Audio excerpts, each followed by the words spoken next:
Hello बच्चों, hello, good morning everybody. 12वीं वाले बच्चों कैसे हैं? तो चलिए, मैं हूं विकास सर और ये है हम सबका चैनल विद्यास्थली वाले सर। तो इस चैनल पे आप पढ़ रहे थे हमसे अभी फिजिक्स, और फिजिक्स का हम 7 चीजें पढ़ा दिया है, 7 लेक्चर्स, और आज लेके आ गए हैं 8वां लेक्चर इलेक्ट्रोस्टैटिस्टिक्स 08।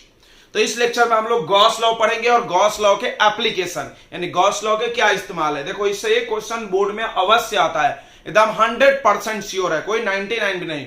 चाहे आप सीबीएसई बोर्ड में पढ़ रहे हो, चाहे आप स्टेट बोर्ड में पढ़ रहे हो, चाहे आप किसी भी बोर्ड में पढ़ रहे हो, आई एम गारंटिंग यू कि गॉस लॉ से एक क्वेश्चन लॉन्ग में जरूर आएगा। इसीलिए आप अगर चाहते हो लॉन्ग क्वेश्चन अटेंड करना तो पूरा लेक्चर देखें। हाँ, एक निवेदन है कि अगर आप लेक्चर 7 छोड़ के आए हो तो 8 में कुछ भी पढ़ने नहीं पड़ेगा, क्योंकि गॉस लॉ का आधार है इलेक्ट्रिक फ्लक्स, और वहां पे हमने पढ़ाया था इलेक्ट्रिक फ्लक्स। चलो थोड़ा सा कुछ रिवाइज कर लेते हैं पीछे का, ऐसा कि हम लोग अभी चालू किए ट्रेंडिंग की, पीछे का रिवाइज करेंगे फिर आगे पढ़ाएंगे।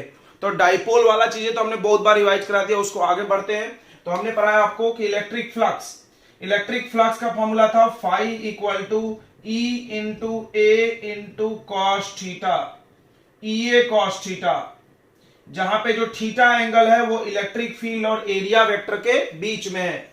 इंपॉर्टेंट बात क्या था कि एरिया वेक्टर, ध्यान से सुनेंगे, इंपॉर्टेंट बात क्या था कि एरिया वेक्टर का डायरेक्शन हमेशा सरफेस के कैसे लिया जाता है, परपेंडिकुलर।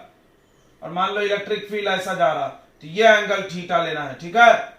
जिधर फील्ड लाइंस बना हुआ है उधर इलेक्ट्रिक फील्ड होता है, फील्ड लाइन जिधर बना है उधर इलेक्ट्रिक फील्ड, और एरिया वेक्टर हमेशा सरफेस के परपेंडिकुलर, इनके बीच का एंगल थीटा है। ये नहीं लेना है, ये नहीं लेना है, ये एंगल नहीं, ये इलेक्ट्रिक फील्ड और सरफेस के बीच का एंगल है, ये नहीं लेना है। अगर E कांस्टेंट नहीं है, जैसा कि हमेशा वेरिएबल ही होता है, तो E अक्सर वेरिएबल ही होता है, कांस्टेंट बहुत कम जगह होता है। यूनिफॉर्म लिखा है तो कांस्टेंट है, नहीं तो वेरिएबल है। तो d phi equal to E into area का छोटा सा पार्ट को क्या लिखते हैं, ds cos थीटा। अगर टोटल फ्लक्स चाहिए इसमें तो सरफेस इंटीग्रेशन पढ़ाया था हमने, सरफेस इंटीग्रेशन का मतलब सरफेस एरिया। ये डी फाई का फाई करेंगे तो इंटीग्रेशन करते हैं, यहां पे खास इंटीग्रेशन है जिसको सरफेस इंटीग्रेशन पढ़ते हैं, ठीक है। ये इतनी चीजें हमने पढ़ा दिया था। अब आते गॉस लॉ पे। गॉस लॉ का आपने स्टेटमेंट लास्ट क्लास में देख के गए होंगे जाते जाते, नहीं देखे तो फिर से देख लो।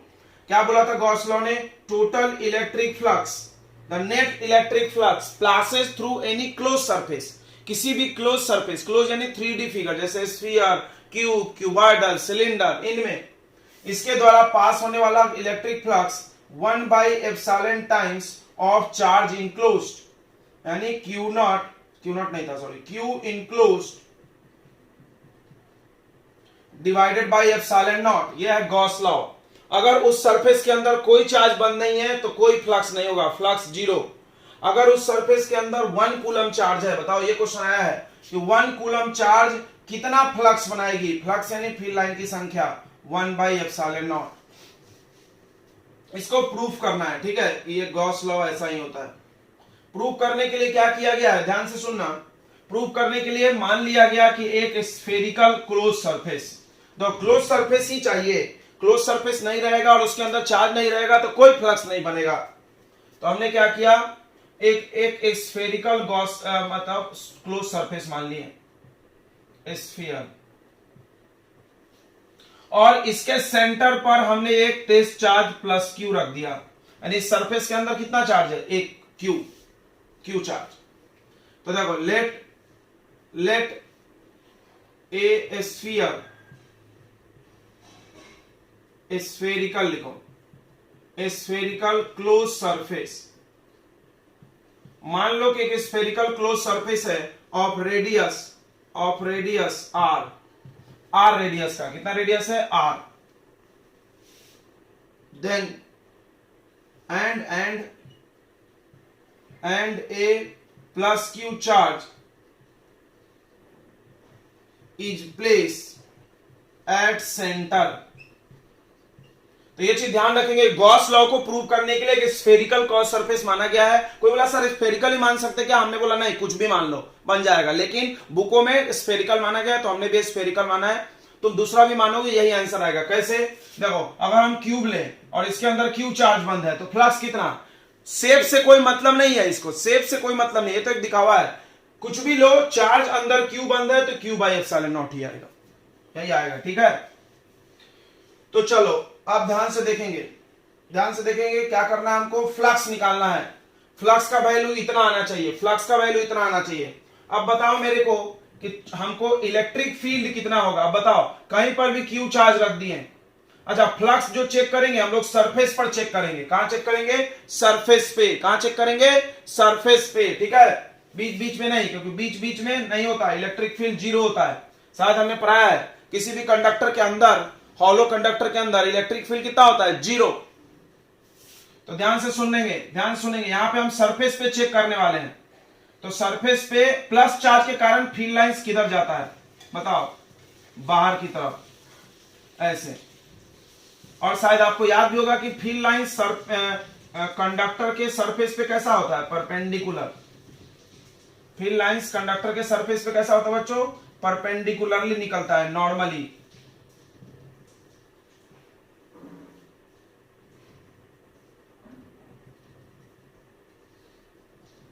ये सब इलेक्ट्रिक फील्ड बना हुआ है, ई क्यों? जिधर फील्ड लाइन उधर ही इलेक्ट्रिक फील्ड माना जाता है। ये बात क्लियर हो गया? और भी इधर बना सकते हैं अपन, बनाए नहीं, बहुत सारा बना सकते हैं।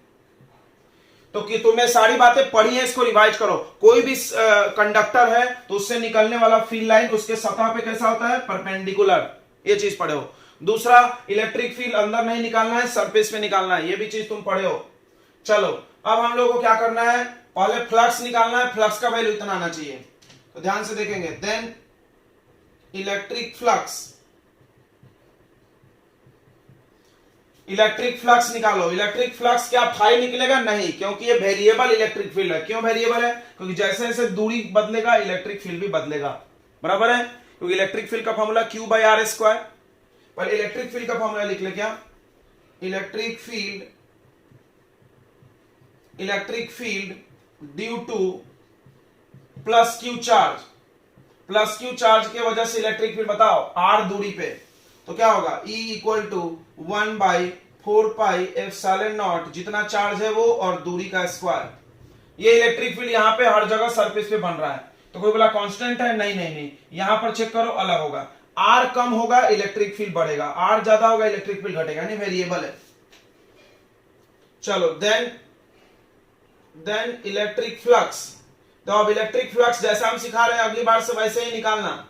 Electric flux direct phi E लिखना, इक्वल टू क्लोज इंटीग्रेशन या सरफेस इंटीग्रेशन ऑफ क्या होता है? ई डॉट डीएस या ई डीएस कॉस थीटा, ऐसे निकाला जाता है। अब आपको थीटा चाहिए। थीटा क्या होता है? एंगल बिटवीन ई और डीएस। फिर से देखो, इलेक्ट्रिक फील्ड कहां है? ये लाइंस के तरफ। डीएस कहां होता है? Perpendicular to the surface. अगर सरफेस 3D है तो बाहर की तरफ परपेंडिकुलर। मतलब मान लो हम यहां पर डीएस ले ले, डीएस मतलब छोटा सा एरिया, तो इस गोले चीज का परपेंडिकुलर कैसा आएगा? ऐसा ही आएगा। कोई लोग बोल रहा है कि मेरे को एंगल नहीं समझ रहा है, फिर से देख लो। थीटा जो होता है वो एंगल होता है इलेक्ट्रिक फील्ड और एरिया वेक्टर। एरिया वेक्टर तो छोटा एरिया है तो डीएस में एंगल लेंगे, तो ई और डीएस के बीच का एंगल। तो डीएस हमेशा सरफेस के परपेंडिकुलर होता है। बहुत सिंपल है, बहुत सिंपल है। ई हमेशा परपेंडिकुलर नहीं होता। ई ऐसे परपेंडिकुलर क्यों है? क्योंकि चार्ज को हम सेंटर पे रखे हैं, और ऐसे जब फील्ड लाइंस निकलेंगे तो सरफेस से परपेंडिकुलरली निकलेंगे। यहां पर डीएस चेक करो, यहां पर छोटा सा एरिया डीएस ले लो, तो क्या होगा? परपेंडिकुलर ऐसा। तो थीटा कितना आ रहा है बताओ? 0 डिग्री। यहां भी कितना आ रहा है? 0 डिग्री। यहां पर चेक करो, इधर आएगा ऊपर की तरफ डीएस, कितना आ रहा है? Theta 0 degree. यहां पर चेक करो, कहीं भी तुम चेक कर लो, तुमने एक चीज देखा कि हर जगह थीटा क्या है? सेम है, और ई और डीएस पैरेलल होता है। तो एक लॉजिक की बात बताते हैं, अपने को जितना भी डेरिवेशन करना है, सवाल की बात नहीं कर रहे यार हम, डेरिवेशन जितना भी करना है उसमें थीटा दो ही ऑप्शन होगा, या तो 0 या तो 90। कोई बोला कैसे? तो हम तुमको कल समझाए थे, ये क्यूब है, ये क्यूब है, इलेक्ट्रिक फील्ड इधर जा रहा है, तो अगर एरिया वेक्टर हम यहां लेंगे तो ऊपर आएगा 90, यहां पर लेंगे तो इधर जाएगा 0, यहां पर लेंगे तो इधर आएगा 180। यही 2-3 ऑप्शन वैलिड है, लेकिन डेरिवेशन में हमारा ज्यादातर 0 आएगा, या तो इलेक्ट्रिक फील्ड के तरफ मिलेगा या तो 90 परपेंडिकुलर मिलेगा। ठीक है, तो तीसरा कुछ ऑप्शन सोचना ही नहीं है तुमको, 0 और 90। चलो अब तो आसान लग रहा होगा। तो हर जगह डीएस डीएस तुम देख सकते हो, ऐसे ऐसे ऐसे। बाहर की तरफ डीएस क्यों बना रहे हैं? क्योंकि हमने बताया था 3D फिगर में बाहर बनाना है, परपेंडिकुलर टू द सरफेस। चलो अब निकालते हैं। यहां पर इलेक्ट्रिक फील्ड का वैल्यू डाल सकते हो तुम, या इलेक्ट्रिक फील्ड को बाहर निकाल लो। ई क्लोज इंटीग्रेशन ऑफ ds और cos 0 डिग्री हो गया। cos 0 कितना होता है 1, cos 0 कितना होता है बच्चों 1 e। अब बताओ क्लोज इंटीग्रेशन ऑफ ds का क्या मतलब बताया था हमने, सब लोग इसको नोट कर लेगा, सब लोग इसको बगल में साइड में नोट लिख के लिखेगा कि इसको पढ़ते हैं सरफेस इंटीग्रल, और इसका मतलब होता है सरफेस एरिया। इसको थोड़ा फील भी करते हैं। देखो ds एक छोटा सा एरिया है, मतलब ये गोला है, ऐसा गोला, इस गोला का छोटा एरिया ds है। अब क्या करना है, क्लोज इंटीग्रेशन का मतलब क्या होता है, इसको इंटीग्रेशन यानी ऐड होता है, यानी इस ds को इस ds को इस ds को, यहां पे हर जगह ds ds ds ds ds ds ds, ये पूरे ds को ऐड करो। क्लोज का मतलब जहां से चले थे वहीं आओ ऐड करके, ये क्लोज का ही मतलब होता है, जहां से ऐड करना शुरू किए थे वहीं पर आओ ऐड करते हुए, इसका मतलब ही क्लोज इंटीग्रेशन या सरफेस इंटीग्रेशन। अब बताओ तुम खुद सोचो कि यहां से ऐसे घूमते घूमते घूमते घूमते पूरे गोले पर हम वापस आएंगे तो क्या बनेगा, पूरा एरिया गोले का, ये पूरा एरिया, तो उसको बोलेंगे सरफेस एरिया। इसका वैल्यू हमेशा सरफेस एरिया होता है। अब बताओ इस गोले का सरफेस एरिया क्या होता है, तुम पढ़ोगे स्फीयर का सरफेस एरिया क्या होता है 4 पाई आर स्क्वायर। यहां पर पुट कर दो वैल्यू, यहां पे लिखे, मिटा दे, थोड़ा सा जगह कम पड़ रहा है।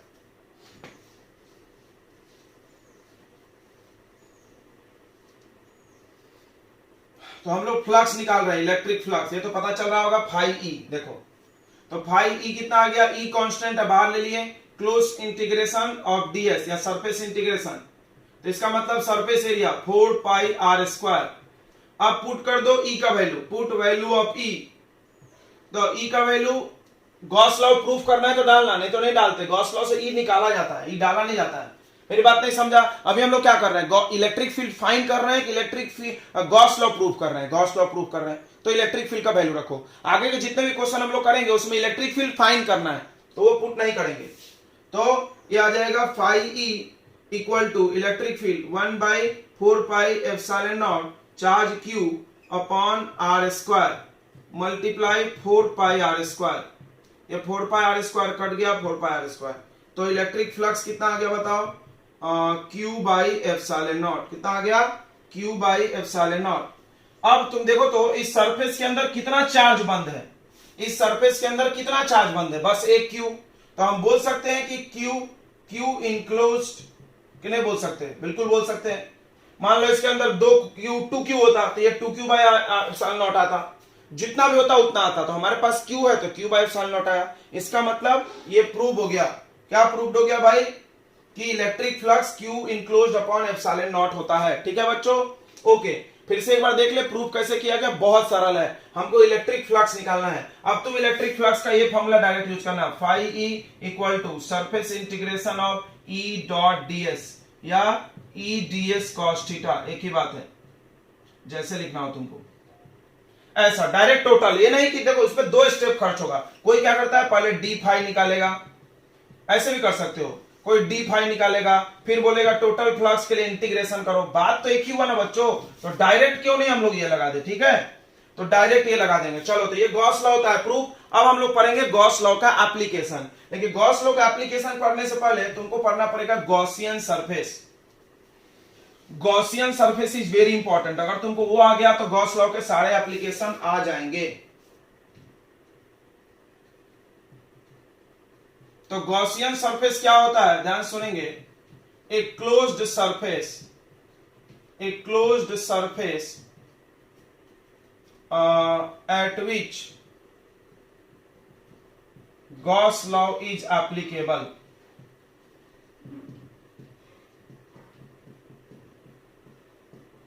तो एक क्लोज सरफेस, एक इमेजिनरी क्लोज सरफेस भी तुम बोल सकते हो कि माना जाता है ये अपने मन से, ठीक है, एक क्लोज सरफेस जिसपे गॉस लॉ लगता है उसको क्या बोलते हैं हम लोग, गॉसियन सरफेस। ठीक है, गॉसियन सरफेस। अभी तुमको कुछ समझ नहीं रहा होगा, एग्जांपल हम तुमको बता दे, एग्जांपल स्फीयर, तो हम लोग को 2 ही गॉसियन सरफेस मिलेगा, स्फीयर और सिलेंडर ज्यादातर। अब देखो सबसे पहली चीज ये इमेजिनरी होता है,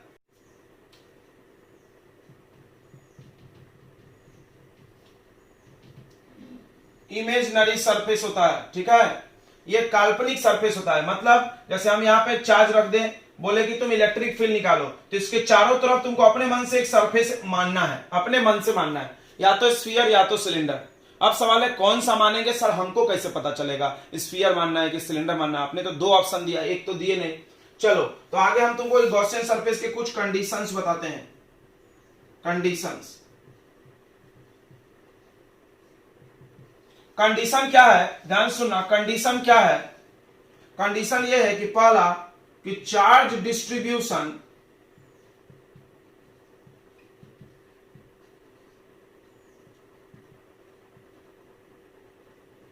कंडीशन यह है कि eight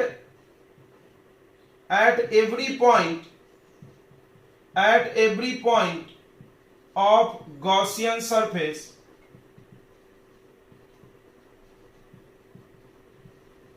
at every point between Gaussian surface, angle between E and ds remains same। ठीक है, remains same। इसी को ये बोला जाता है दैट इज, इसका मतलब कि surface is symmetrical about E and ds। इसको समझते हैं, इसको समझते हैं। देखो थोड़ा सा ध्यान से, मेरे पास एक क्यूब है या क्यूबॉइडल है, जो भी है, इसके अंदर हमने एक चार्ज रख दिया। अब हमको इसमें E और ds का एंगल देखना है सरफेस पे। फिर से हम बार बता रहे हैं, सरफेस पे कैलकुलेशन करना है। देखो तो सरफेस पे हमको चेक करना है, ध्यान सुनो। तो अब इलेक्ट्रिक फील्ड बनाओ। इलेक्ट्रिक फील्ड चार्ज से कैसे निकलती? प्लस चार्ज से बाहर की तरफ, ऐसे।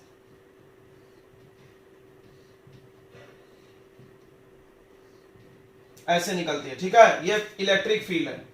ds क्या होता है? ds है तुमको परपेंडिकुलर टू द सरफेस, मतलब इस फेस पे लोगे ds तो ऐसा आएगा पूरा, यहां से यहां तक। यहां पर भी ds लोगे तो कैसा आएगा? ऐसा आएगा। अब तुम देखो यहां पर E और ds का एंगल देखो, E ऐसे सीधे, ds भी सीधे, तो थीटा कितना? 0 डिग्री। यहां पर देखो ये तो 0 नहीं है, ये तो कुछ है। यहां पर अगर हम ds देखें, दिख रहा है फील्ड लाइन ऐसे निकला है, लेकिन एरिया तो हमेशा परपेंडिकुलर होगा। तो यहां पर अगर तुम देखोगे तो ds, तो यहां पर एंगल अलग है। तो क्या दिख रहा है तुमको कि या इस क्यूब और या क्यूबॉइडल अगर हम मानेंगे तो E और ds का एंगल सेम हर जगह नहीं रहेगा। अब तुम एक स्फीयर थोड़ा इमेजिन करके देखो बच्चों, अभी बताए थे।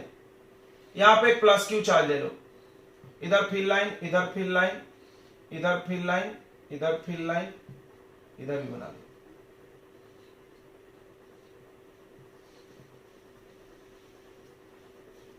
ठीक है बच्चों, इतना समझ में आ रहा है? ये फील्ड लाइन यानी इलेक्ट्रिक फील्ड को दिखा रहा है। अब ds देखो, यहां पर अगर ds देखोगे तो इधर ही होगा ds। थीटा बताओ कितना आ रहा है? 0 डिग्री। यहां पर ds देखोगे perpendicular to the surface ds, तो ये परपेंडिकुलर इधर ही जा रहा है ds, ये E है। E और ds के बीच थीटा कितना हो गया? 0 डिग्री। यहां पर परपेंडिकुलर देखोगे तो इधर ही होगा ds, E भी इधर ही, तो थीटा कितना हो गया? 0 डिग्री। यहां पर अगर देखोगे तो परपेंडिकुलर ऐसा निकलेगा, तो क्या होगा? ds, E और ds 0 डिग्री। फिर यहां पर देखोगे तो भी ऐसा होगा ds, यहां पर देखोगे तो इसके परपेंडिकुलर ऐसा निकलेगा। यानी तुमने एक चीज देखा, कहीं भी अगर हम चेक करें स्फीयर में तो हर जगह थीटा सेम है, मतलब ये सिमेट्रिकल है। और ये सिमेट्रिकल नहीं है, यानी ये गॉसियन सरफेस कभी नहीं हो सकता, ये हो सकता है। ठीक है बच्चों, चलो अब एक चीज और, अब तो तुमको समझ गया होगा स्फीयर क्यों मानना है, स्फीयर क्यों मानना है। या नहीं समझना है तो तुम ऐसा याद कर लो कि जब भी एक पॉइंट चार्ज होगा तो स्फेरिकल बनाना है गॉसियन सरफेस। अब सिलेंडर की बात समझते हैं। देखो सिलेंडर,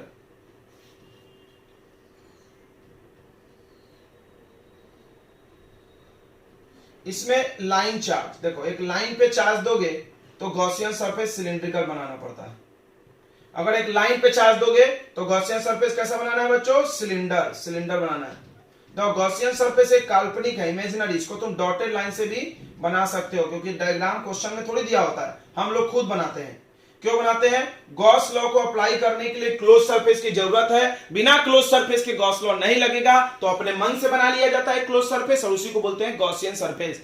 बस ध्यान रखना है कि गॉसियन सरफेस ऐसा होना चाहिए जहां जिसमें E और ds का एंगल हर जगह लगभग सेम होना चाहिए, बार बार बदलना नहीं चाहिए, क्योंकि बार बार बदलेगा तो हम थीटा कौन सा लेंगे? बताओ, प्रॉब्लम ये है ना।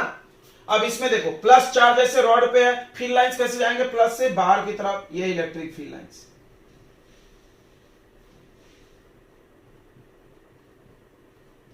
इधर ऊपर निकलेंगे फील्ड लाइन, नहीं नहीं नहीं नहीं, क्यों, ये लाइन पे चार्ज है, ऐसे निकलेगा फील्ड लाइन, समझ रहा है, पॉइंट चार्ज तो है नहीं, पॉइंट चार्ज तो नहीं है, एक रॉड पे चार्ज है, ऐसे निकलेगा फील्ड लाइन। ये सब इलेक्ट्रिक फील्ड को दिखा रहे हैं, फील्ड लाइंस किसको दिखाते हैं, इलेक्ट्रिक फील्ड। अब डीएस चेक करो, ऊपर में अगर तुम देखोगे सरफेस एरिया, तो डीएस कहां है, ऊपर, तो यहां ई इधर, डीएस इधर, थीटा बताओ कितना हो गया, 90 डिग्री। इस पूरे सरफेस पर हम यहां से यहां अगर चेक करें तो हर जगह डीएस ऊपर ही बनेगा और इलेक्ट्रिक फील्ड इधर है, तो थीटा कितना, 90 डिग्री है, इस पूरे सरफेस पे 90 है। यहां चेक करो, यहां पर अब देखो सिलेंडर तो तुमने देखा होगा, ये बोतल जैसा, तो इसमें डीएस कैसा बनेगा, ऐसा ऐसा ऐसा ऐसा परपेंडिकुलर, बराबर। तो तुम चेक करो, यहां पर भी ऐसे डीएस, यहां पर ऐसे डीएस, यानी यहां पे हर जगह थीटा कितना मिलेगा तुमको, 0 डिग्री, समझ रहा है। इलेक्ट्रिक फील्ड भी कैसे निकलेगा, ऐसे ही ना, ये सिलेंडर है, बीच में लाइन रॉड चार्ज है, तो इलेक्ट्रिक फील्ड भी ऐसे निकला है, फवारे जैसा, ऐसे, ये फील्ड लाइन। और डीएस भी ऐसे बनेगा परपेंडिकुलर टू द सरफेस, तो थीटा कितना हो गया बच्चों, 0 डिग्री। अच्छा अब नीचे देखो, नीचे वाला सरफेस को दे रहा, देखो नीचे वाला सरफेस कैसे बनाना है, DS perpendicular to the surface और आउटवर्ड, तो परपेंडिकुलर ऐसे तो बना नहीं सकते अंदर की तरफ, नीचे बनाएंगे डीएस, तो यहां इधर बनाएंगे डीएस, और इलेक्ट्रिक फील्ड ऐसे है, बताओ थीटा कितना, 90 डिग्री। बताओ ये चेंज हुआ, हाँ सर, तो ये सिमेट्रिकल नहीं है, को बोला कैसे, हर जगह चेंज नहीं हुआ, हर जगह चेंज नहीं हुआ। देखो इसमें 3 सरफेस है, एक ऊपर का, एक नीचे का और एक साइड का, तो तुमने देखा ऊपर नीचे में थीटा सेम है 90 और इस साइड में सेम है 0। क्यूबॉइडल में क्या था, हर जगह चेंज हो रहा था, हर जगह। क्यूबॉइडल में क्या था बच्चों, हर जगह। देखो ये ऊपर क्यूबॉइडल है, यहां एक चार्ज रखे थे अंदर, ठीक है, ऐसा मान लो इमेजिन, यहां पे ऐसे फील्ड लाइन निकल रहा था, ऐसे ऐसे ऐसे ऐसे, बहुत सारा निकलेगा, और डीएस तो हम परपेंडिकुलर ही बनाएंगे, डीएस हर जगह। अब तुम देखो यहां पर 0, यहां पर, मतलब हर जगह एंगल चेंज हो रहा है, डीएस हमेशा परपेंडिकुलर बनेगा, डीएस, लेकिन फील्ड लाइन तो ऐसे ऐसे ऐसे कैसे भी निकल रहा है, कैसे भी निकल रहा है, तो यहां पे हर जगह चेंज हो रहा है, तो हम लोग क्यूबॉइडल नहीं मान सकते, ठीक है। तो क्या देखा तुमने, गॉसियन सरफेस दो ही हो सकता है। गॉसियन सरफेस क्या होता है, क्लोज सरफेस होता है जिसपे गॉस लॉ एप्लीकेबल होता है, ठीक है, अपने मन से बनाया जाता है। अब हम तुमको बताएंगे steps, 3 steps Gauss law use करने के, यानी गॉस लॉ का एप्लीकेशन पढ़ना है तो 3 स्टेप करना है। पहला तुमने एक बात क्लियर किया, गॉसियन सरफेस या तो ऐसा बनाओ या तो ऐसा बनाओ। ऐसा कब बनाओ, जब एक पॉइंट चार्ज है। ऐसा कब बनाओ, जब एक लाइन पे चार्ज है, ठीक है बच्चों। ये सब चीजें ना याद भी रख सकते हो, प्रैक्टिस से याद रहता है, ठीक है। अच्छा एक चीज और देख लो, अगर किसी सीट पे चार्ज है, सीट समझता होगा ना, पेपर, इस पे चार्ज दिए, तो इसका गॉसियन सरफेस भी कैसा बनता है, सिलिंड्रिकल। कैसा बनता है, सिलिंड्रिकल। बस 3 ही चीज तो पढ़ना है, एक सीट पे चार्ज, एक लाइन पे चार्ज और एक पॉइंट चार्ज, ठीक है। चलो आगे बढ़ा जाए, तो गॉसियन सरफेस आपको समझ गया होगा क्या होता है। गॉसियन सरफेस एक क्लोज सरफेस है जिसपे गॉस लॉ एप्लीकेबल होता है। गॉसियन सरफेस में क्या होता है, ध्यान से समझेंगे। यहाँ पे ई और डीएस का एंगल बार बार नहीं बदलना चाहिए, देखो यहाँ बदला है लेकिन बार बार नहीं बदला है, ठीक है। चलो कॉपी कर लो। अगला हम लोग पढ़ते हैं एप्लीकेशन ऑफ गॉस लॉ। तो यहां से सब चीजें बहुत इंपॉर्टेंट है, बहुत इंपॉर्टेंट। देखो बच्चों अगला पढ़ना है एप्लीकेशन ऑफ गॉस लॉ। आप हेडिंग लगा दो, एप्लीकेशंस ऑफ गॉस लॉ। तो गॉस लॉ का एक ही एप्लीकेशन है, टू फाइंड इलेक्ट्रिक फील्ड। बस अभी तक तुम जो इलेक्ट्रिक फील्ड निकालते थे, पॉइंट चार्ज का निकालो, फिर दोनों पॉइंट चार्ज का निकालो, सुपरपोजिशन प्रिंसिपल लगाओ, दोनों का वेक्टर सम करो, वो तरीका भी सही है, बट वो क्या है, थोड़ा डिफिकल्ट है। उसको इजी करने के लिए गॉस लॉ आया। अगर आपको हम बहुत सारा चार्ज दे दे, मान लो एक रॉड दे दे, उस पर 1 करोड़ चार्ज, अब बताओ तुम निकालो थोड़ा यार, सबका इलेक्ट्रिक फील्ड करो वेक्टर सम। अरे यार माथा पगला जाएगा, 1 करोड़ चार्ज है इस पे। या हम एक बड़ा सा गोला दे दें, स्फीयर, और इस पे चार्ज दे दें, अब बोले निकालो तो मैं सबका वेक्टर सम करते रहो बैठ के, तो बहुत मुश्किल हो जाएगा। यानी हमने एकदम सिंपल वाला पढ़ा है, इलेक्ट्रिक फील्ड निकालना, 1 चार्ज, 2 चार्ज, 3 4 5, इससे ज्यादा नहीं। 4 5 पे तो हालत पंचर हो जाएगा यार, वेक्टर सम करते करते। अब 20,000 चार्ज, 1 लाख चार्ज, तो फिर बहुत दिक्कत है। तब उसके लिए गॉस लॉ चाहिए। अब गॉस लॉ को यूज करने के स्टेप्स हम तुमको बताते हैं। स्टेप्स, तो स्टेप सीधा साइड में लिखते हैं ताकि हम इसको मिटाएंगे नहीं। तो पहला स्टेप है कि draw a Gaussian surface,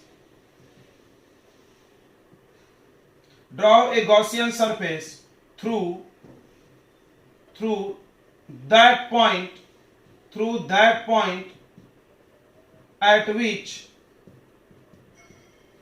which we want to find electric field.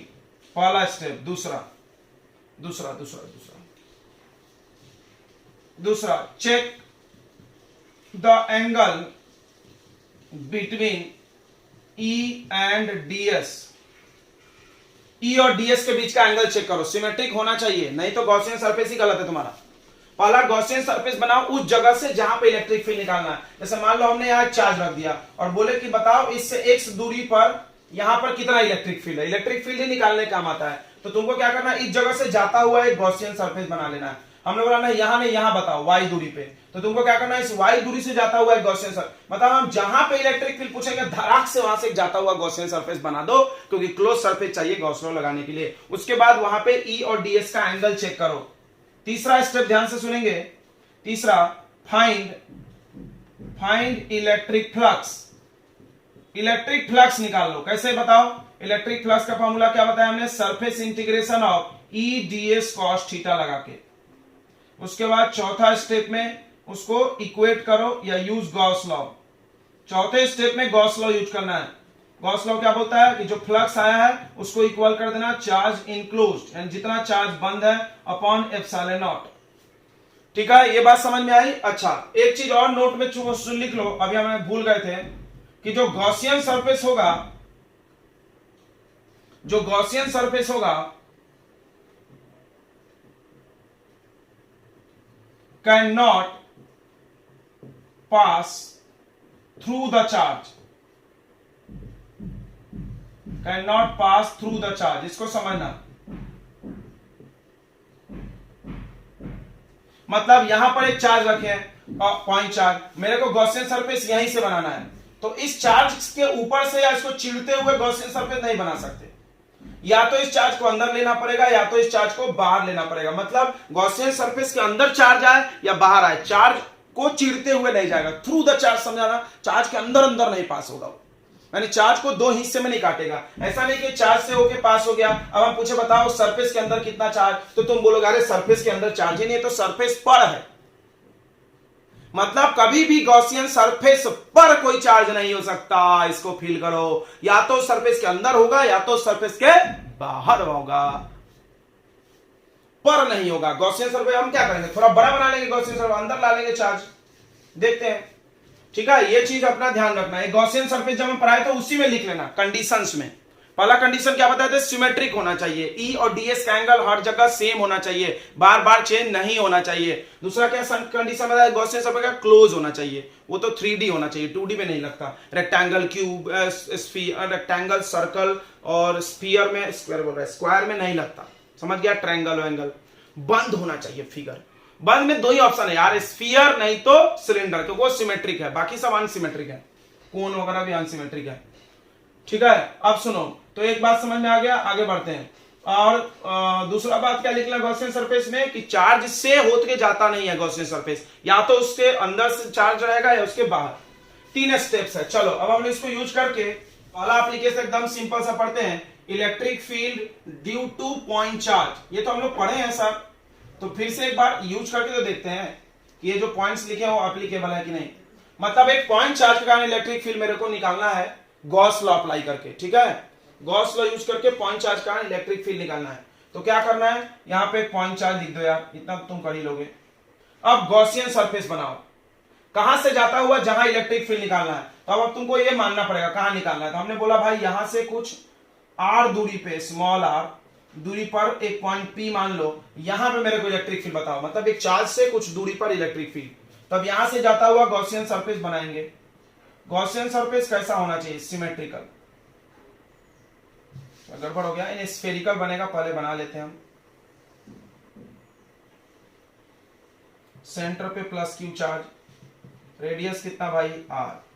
समझ में आ गया? ये गॉसियन सरफेस है, इसको डॉटेड लाइन से आप बना सकते हो।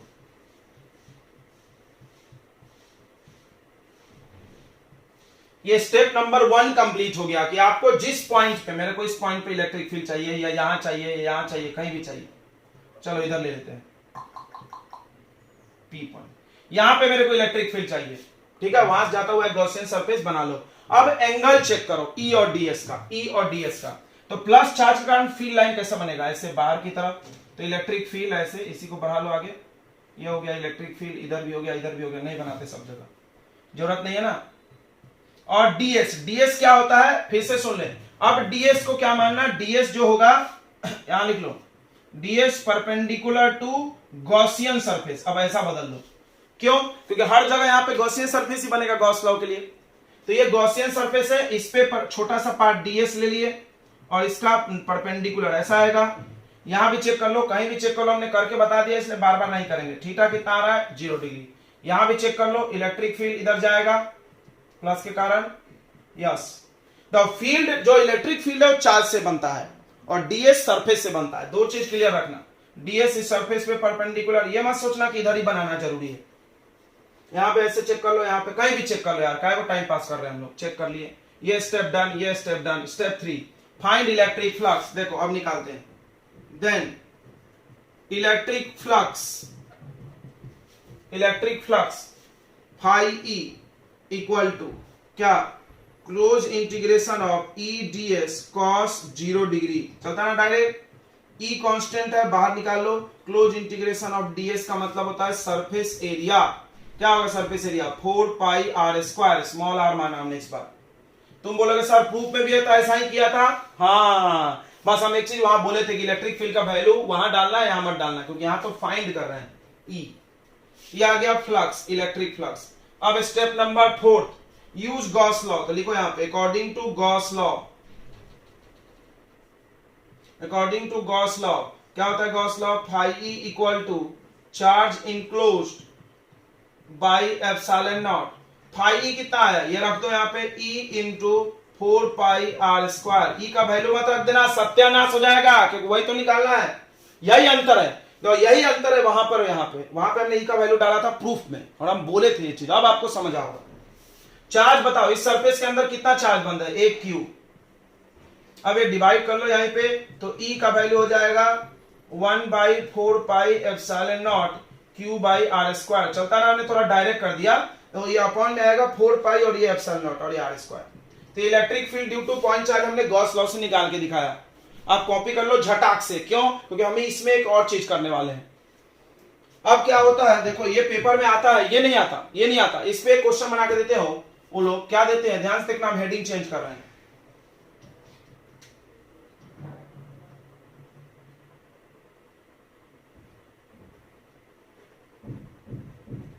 Coulomb's inverse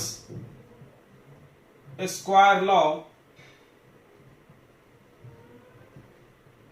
by using Gauss theorem या गॉस लॉ। ये आता है, ये आपके पेपर में आता है। मतलब आप कूलम्स लॉ प्रूव करो गॉस लॉ यूज करके। कूलम्स लॉ प्रूव करो गॉस लॉ। क्या चेंज करना है इस चीज को देखना इस डेरिवेशन में। चलो तो देखो, Coulomb's inverse law, inverse square law मतलब कूलम्स लॉ ही होता है। हमने तुमको बोला था, क्योंकि जो भी लॉ में अपॉन में r स्क्वायर है उसको इनवर्स स्क्वायर लॉ बोल सकते हैं, यानी कूलम्स लॉ फाइंड करना है। तुमने क्या किया? गॉस लॉ यूज करके इलेक्ट्रिक फील्ड निकाल लिया, इतना तक तो सेम है। अब हमको चाहिए, कूलम्स लॉ से तो फोर्स निकलता था, तो फोर्स के लिए 2 चार्ज होना, यहाँ पे एक ही चार्ज है। तो एक काम करो, यहां से r दूरी पर अपने मन से एक टेस्ट चार्ज मान लो, क्या? Q0। मतलब अब हमने Q0 चार्ज यहां पे लाया, तो इस पे फोर्स भी लगेगा इधर। समझ रहा है कि नहीं समझ रहा है? जैसे चार्ज पे इलेक्ट्रिक फील्ड होता है, उसी तरह एक दूसरे चार्ज पे एक चार्ज क्या लगाती है? फोर्स। तुमको हमने पढ़ाया था, इलेक्ट्रिक फील्ड और फोर्स क्या है? सेम है, दोनों का डायरेक्शन सेम होता है। फोर्स के लिए 2 चार्ज चाहिए, इलेक्ट्रिक फील्ड अकेला चार्ज बनाता है। मतलब यहां पर एक Q चार्ज रखे, इससे R दूरी पर हमने Q0 चार्ज लाया, तो उस पर कितना फोर्स लगेगा? ध्यान से देखो, तो हम लोग फोर्स निकाल रहे हैं, ध्यान से समझना। फोर्स ऑन Q0 चार्ज कहां रखे हो लाके, याद रखना, eight distance r from this plus q। Plus q, अब बताओ, तुम बताओ, यहाँ पे एक q चार्ज है, यहाँ पे एक q नॉट चार्ज है, r दूरी पर रखे हो, तो फोर्स निकालना है। तो फोर्स का फॉर्मूला क्या हो जाएगा बताओ? फोर्स का फॉर्मूला हो जाएगा क्या बच्चों? Q naught into E. Yes, हो जाएगा। फोर्स का formula Q naught into E, equal to F by Q naught, तो F equal to Q naught into E. खत्म, ई का वैल्यू रख लो, आ गया फोर्स 1/4πε0। समझ रहा है? इधर लिखे साइड में, जगह नहीं है तो ये स्टेप्स मिटा दे क्या? इधर मिटाते हैं, देखो ऊपर में। तो यहां तक सेम था। उसके बाद F equal to Q naught into E, Q naught एक चार्ज रख दिया हमने तो लाके, तो F equal to Q naught into E का value 1/4πε0 Q upon are square. Then the force का फॉर्मूला क्या हो जाएगा? 1/4πε0 Q into Q naught upon are square. This is Coulomb's law by using Gauss law. फिर से एक बार देख ले बच्चों, Coulomb's law, Gauss law use करने के ये 3 स्टेप। गॉसियन सरफेस बनाओ और E और ds का एंगल निकालो, उसके बाद फ्लक्स निकालो, E ds cos theta, E बाहर ले लो, वहां से ds का वैल्यू होता है इंटीग्रेशन ऑफ ds क्या होगा? Surface area. फिर गॉस लॉ लगा दो, यहां से निकाल लो इलेक्ट्रिक फील्ड। जैसे इलेक्ट्रिक फील्ड निकलेगा, तुमको कूलम्स लॉ बोला, कूलम्स लॉ में फोर्स होता है, इलेक्ट्रिक फील्ड नहीं होता है, तो फोर्स का फॉर्मूला लगा दिए Q नॉट इंटू ई, काम खत्म। चलो, तो ये पहला एप्लीकेशन तुमने पढ़ा, 1 एप्लीकेशन, 2 नहीं 1। तो आपने एक एप्लीकेशन पढ़ा, क्योंकि गॉस लॉ में सिर्फ इलेक्ट्रिक फील्ड निकाला जाता है, ठीक है। ये कूलम्स इनवर्स लॉ तो एक ऐसे ही बताया गया, ठीक है। तो आपने एक एप्लीकेशन पढ़ लिया, क्या कि पॉइंट चार्ज का इलेक्ट्रिक फील्ड, ठीक है बच्चों। अब हम लोग पढ़ेंगे आगे electric field due to line charge. ध्यान से समझेंगे, electric field due to line charge, ये स्टेप्स रहने दो। सेकंड एप्लीकेशन, ई मतलब इलेक्ट्रिक फील्ड, पूरा लिखना तुम, electric field due to infinitely long charged rod. ऐसा लिख के आता है, मतलब एक लंबा सा रॉड है, बहुत इनफाइनाइट लंबा, उस पे चार्ज है, उसके वजह से हमको क्या निकालना है? Electric field. देखेंगे यहां पे, मतलब हमारे पास एक रॉड है, रॉड कितना लंबा है? इनफाइनाइट लंबा, इनफाइनाइट लॉन्ग जाएगा, और इस पे हमने एक चार्ज दे दिया, plus charge. Rod is good conductor of electricity, लोहे वोहे का बना होगा, तो इस पे चार्ज दोगे, पूरा रॉड पे ऐसे फैल जाएगा। अब इसका गॉसियन सरफेस बनाना है, तो कैसा गॉसियन सरफेस बनाए? गोल बना के देखे क्या? देखो अभी ट्राई करते हैं, खुद बना के सोचो, गोल बनाते हैं। तो इलेक्ट्रिक फील्ड लाइंस ऐसे बनेंगे, प्लस की वजह से बना दिए। चलो, हमने गोल बनाए हैं, जस्ट इमेजिन, क्योंकि बना के देखना पड़ता है ना गॉस लॉ।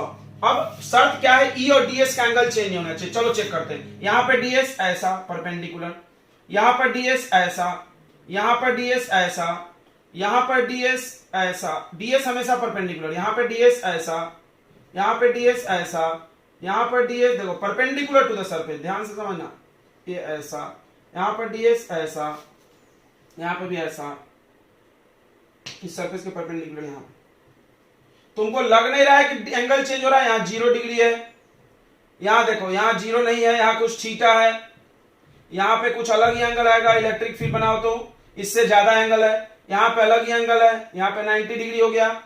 यहां पर इलेक्ट्रिक फील्ड देखो, ऐसे बना के देखो, ये ई और ds का एंगल, यानी हर जगह एंगल चेंज हो रहा, यानी ऐसा गॉसियन सरफेस लाइन चार्ज का नहीं बना सकते। यानी ये बात क्लियर हो गया। स्फेरिकल क्यों नहीं बना सकते? क्योंकि स्फेरिकल में थीटा हर जगह चेंज हो रहा है, फील्ड हो रहा है, फील्ड लाइंस ऐसे बनेंगे, प्लस से हवे लाइन पे चार्ज और फील्ड लाइन ऐसे बनेंगे, और ds हमेशा सरफेस के परपेंडिकुलर। देखो अभी यहाँ ऐसे है ds, यहाँ पे ऐसे, यहाँ पे ऐसे, यहाँ पे ऐसे, यहाँ पे ऐसे, यहाँ पे ऐसे, ऐसे ऐसे ऐसे ऐसे ऐसे ऐसे, यानी तुमको दिख रहा है ई और ds का एंगल चेंज हो रहा है। तो ये बात क्लियर हो गया कि स्फेरिकल तो नहीं बनेगा भाई। अब क्या बनेगा? तो सिलिंड्रिकल।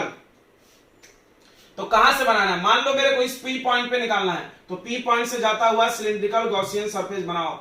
तो गॉसियन सरफेस कितना भी बड़ा और छोटा बनाया जा सकता है, उससे कोई मतलब, साइज से मतलब नहीं होता है, क्योंकि इसके अंदर कितना चार्ज आने वाला है उससे मतलब होता है। तो अब हम इस सिलेंडर को इतना बड़ा बना दे, इतना बड़ा बना दे, चार्ज तो जो है वही रहेगा ना, चार्ज बदलने वाला नहीं है। तो हमने क्या किया? आर रेडियस का, ध्यान से समझेंगे सब लोग, आर रेडियस का एक सिलेंडर बना दिया। ये हो गया गॉसियन सरफेस।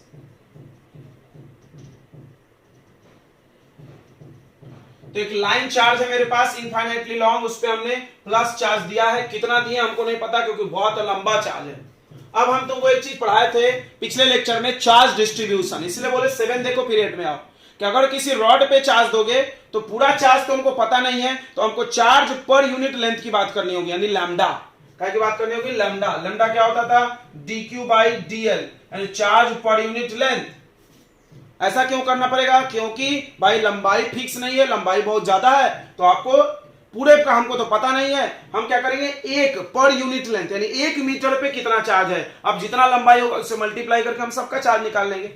यही मैथ्स और फिजिक्स का तरीका होता है कि जैसे आपको ज्यादा चीज का वैल्यू चाहिए तो आपको पहले 1 का निकालना पड़ेगा, यानी हमने क्या किया, charge per unit length, charge per unit length calculate कर लिया और फिर पूरे का निकाल सकते हैं आराम से मल्टीप्लाई करके, ठीक है, लेंथ से। ओके बच्चों, तो चलो आगे बढ़ते हैं। तो देखो क्या है मेरे पास, तो ये L लेंथ का हमने एक गॉसियन सरफेस माना है, गॉसियन सरफेस का लेंथ फिक्स कर लो, जितना बड़ा गॉसियन सरफेस लोगे उतना लेंथ रहेगा। तो देखो क्या है हमारे पास, वी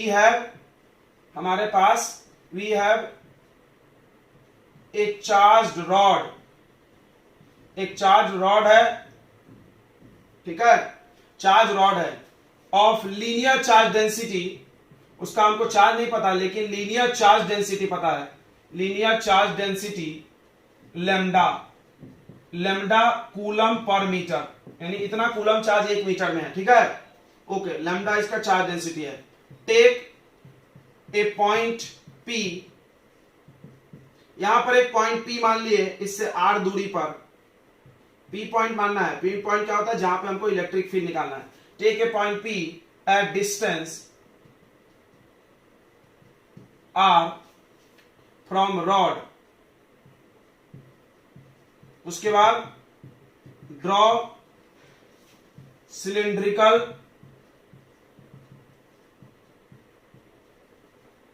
गॉसियन सरफेस। सिलेंडर ही क्यों, ये बात समझा दिए, तो पहला काम हो गया, draw Gaussian surface through that point at which we want to find electric field, जिस पॉइंट पे तुमको इलेक्ट्रिक फील्ड निकालना है उस पॉइंट से जाता हुआ एक गॉसियन सरफेस मान लो, ये देखो हो गया है। अब अगला E और DS का एंगल चेक करो, चलो बनाते हैं, थोड़ा सा इस L को हम लोग हटा रहे हैं। तो प्लस के कारण इलेक्ट्रिक फील्ड लाइन कैसे बनेगी, अभी बता रहे थे, रॉड है तो ऐसे इधर की तरफ ऊपर निकलेंगे, नहीं भाई, चार्ज सब ऐसे में है, इधर इधर, रॉड में कुछ मोटाई नहीं होती है, रॉड सिर्फ लेंथ होता है। अब बता दो E और DS का एंगल, यहां पर DS उस दिन समझाया था, ये सिलेंडर है, इस पे DS कहीं भी लो, यहां लो ऐसे आएगा, सामने लो ऐसे आएगा, यहां लो ऐसे आएगा, तो हम लोग एक जगह ले लेते हैं, सब जगह तो सेम ही दिख रहा है हमको थीटा, तो ये हो गया DS, कितना आ गया थीटा, यहां पे बताओ 0 डिग्री। यहां पर DS कैसे लोगे, ऊपर, यहां पे थीटा कितना आ गया बच्चों 90 डिग्री। ये नीचे में DS कैसे लोगे, नीचे बच्चों, यहां पे भी थीटा कितना आ गया 90 डिग्री, क्योंकि इलेक्ट्रिक फील्ड इधर है, समझ में आ रहा है कि नहीं आ रहा है, इलेक्ट्रिक फील्ड इधर है, DS नीचे। तो हमारे पास कितने सरफेस हैं यहाँ पे 3, तो हम लोग को फ्लक्स निकालना है। चलो ये चीज हो गया, second step is completed. Check the angle between E and DS, हम लोगों ने चेक कर लिया भाई, इधर इधर ऐसे, जितना कर्व सरफेस है समझता होगा, सिलेंडर का जो CSA है उसमें DS और E के बीच का एंगल 0 है, और टॉप पे और बॉटम पे कितना है 90 डिग्री। चलो अगला, फाइंड इलेक्ट्रिक फ्लक्स, देखो चलो हम निकालते हैं, देन इलेक्ट्रिक फ्लक्स, तो हमने बताया था इलेक्ट्रिक फ्लक्स स्केलर क्वांटिटी है, इलेक्ट्रिक फ्लक्स स्केलर क्वांटिटी है। अगर तुम्हारे पास 2 3 4 सरफेस है तो सबको प्लस कर दो, मेरे पास 3 सरफेस है, ऊपर नीचे सबको, तो देखो इसको ले लेते फर्स्ट सरफेस, कराया था हमने, इसको ले लेते सेकंड सरफेस और इसको ले लेते थर्ड, यानी φ1 प्लस φ2 प्लस φ3। अब फॉर्मूला लगाओ फाई का, डायरेक्ट क्यों नहीं लगाया सर फॉर्मूला, अरे यार गोला एक ही सरफेस है, लेकिन यहां तो 3 सरफेस है ना, सर्कल सर्कल सिलेंडर, ऐसा कर्व सरफेस, और एंगल भी अलग है, अगर सेम रहता तो कोई दिक्कत नहीं था। φ1 के लिए भी वही formula, close integration of E DS cos, या आप बताओ cos कितना 90 डिग्री, प्लस φ2 के लिए close integration E DS cos 0 degree, समझ रहा है, इसके लिए φ3 नीचे वाला है, close integration E DS cos 90, cos 90 कितना होता है 0, ये वाला 0 हो गया, यानी 5e बचेगा कितना 0 plus close integration e ds cos 0 1 हो गया प्लस 0, यानी ये सब गायब हो गया, बचा कौन एक, यानी लाइन चार्ज जो रखोगे इस पे जो फील्ड लाइंस निकलेंगे इधर निकलेंगे, तो फ्लक्स इधर ही होगा। What is flux? Number of field lines passing normally through the surface, किसी भी सतह से 90 का एंगल बना के निकलने वाले फील्ड लाइन, यानी रॉड रखने पे 90 से बना के फील्ड लाइन इधर से ही निकलेंगे, ऊपर से फील्ड लाइन 90 से एंगल बना के नहीं निकलेंगे, तो वहां पे कोई फील्ड लाइन नहीं है, वहां पे ऊपर कोई फील्ड लाइन है ही नहीं। समझ में आ रहा है? थोड़ा फील करते जाओ। फ्लक्स यानी फील्ड लाइंस, कैसा फील्ड लाइन? जो सरफेस से 90 का एंगल बना के निकल रहे हैं, इधर से निकल रहे हैं, ऊपर नीचे नहीं निकल रहे हैं, ये हम नहीं बोल रहे हैं, यहां निकल रहा है 0, दिख रहा है ना? चलो थोड़ा सा ऊपर से मिटा दें, नोट कर रहे होंगे आप, तो नोट करते जाएं। अब हम लोग को टोटल फ्लक्स निकल जाने के बाद गॉस लॉ लगाना है, पहले ये कंप्लीट कर लें। अब देखो इसमें E हमेशा कांस्टेंट है, बाहर निकाल जाता है, क्यों कांस्टेंट है?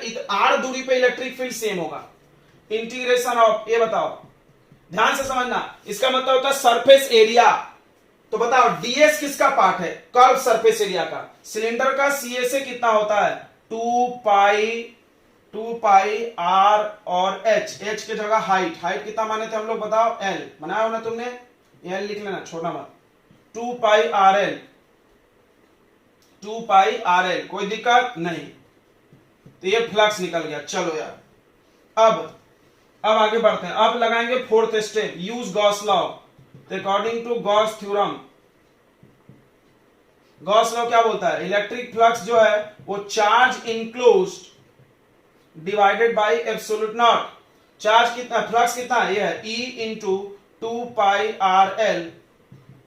चार्ज नहीं पता यार, अरे यार चार्ज नहीं पता, लेकिन एक चीज पता है लैम्डा, तो लैम्डा इक्वल टू, अगर हमको टोटल चार्ज Q मान ले, मान लो Q है, dQ मिला के Q है टोटल, Q बाई लेंथ कितना है L, फिर से छोटे से लेंथ में dQ, L लेंथ में Q चार्ज, ठीक है? तो यहां से तुमको अगर चार्ज चाहिए तो चार्ज कितना आएगा? लैम्डा इंटू L, समझ रहा होगा? यही चीज हम तुमको समझा रहे थे। लैम्डा क्या होता है? 1 मीटर, फील करो, 1 मीटर में 2 कूलम चार्ज, तो बताओ 5 मीटर में कितना चार्ज? 5 into 2 10 coulomb. उसी तरह लैम्डा क्या होता है? चार्ज पर यूनिट लेंथ का लैम्डा चार्ज, तो L लेंथ का गॉसियन सरफेस है, L लेंथ का कितना charge? Lambda into L, simple. चलो यहां से E निकल गया, क्या निकल गया? 1/2 पाई एप्सिलॉन नॉट, देख लो ये 2 पाई और ये एप्सिलॉन नॉट को साथ में लिख रहे हैं, L से L काट दें, हाउ, और ऊपर आया लैम्डा और नीचे आया R, लैम्डा बाई R, सही है ना? ये अपॉन में, हाँ, यह आ गया electric field due to a line charge. एक लाइन चार्ज कितना इलेक्ट्रिक फील्ड बनाएगा? Lambda upon R। लैम्डा क्या है? Charge per unit length, R क्या है? दूरी। ये चीज समझाना, कोई ये तो नहीं सोच रहा सर dQ बाई dl क्यों लिए? बच्चों फिर से इसको समझो, dQ स्मॉल चार्ज, सही है, अगर छोटा छोटा चार्ज हम जोड़ते जाए तो Q हो सकता है ना? हाँ, तो हम लोग, तुमको ये तो पता होगा, जो फॉर्मूले dd में पढ़ते हैं उसको बिना d के भी पढ़ सकते हैं। इसको ऐसा समझो कि लैम्डा क्या है? चार्ज पर यूनिट लेंथ, यानी यूनिट लेंथ में 1 मीटर में लैम्डा चार्ज, तो L मीटर सिलेंडर है, L मीटर में कितना charge? Lambda into L। Clear है? चलो, तो ये हो गया तुम्हारा दूसरा derivation, electric field due to infinitely long rod, charge rod, ठीक है? ओके बच्चों, कोई दिक्कत नहीं है। तो ये 2 इंपॉर्टेंट हो गया। इसके बाद हम लोग पढ़ेंगे electric field due to thin sheet, उसके बाद पढ़ेंगे स्फीयर, सॉलिड स्फीयर और हॉलो स्फीयर दोनों।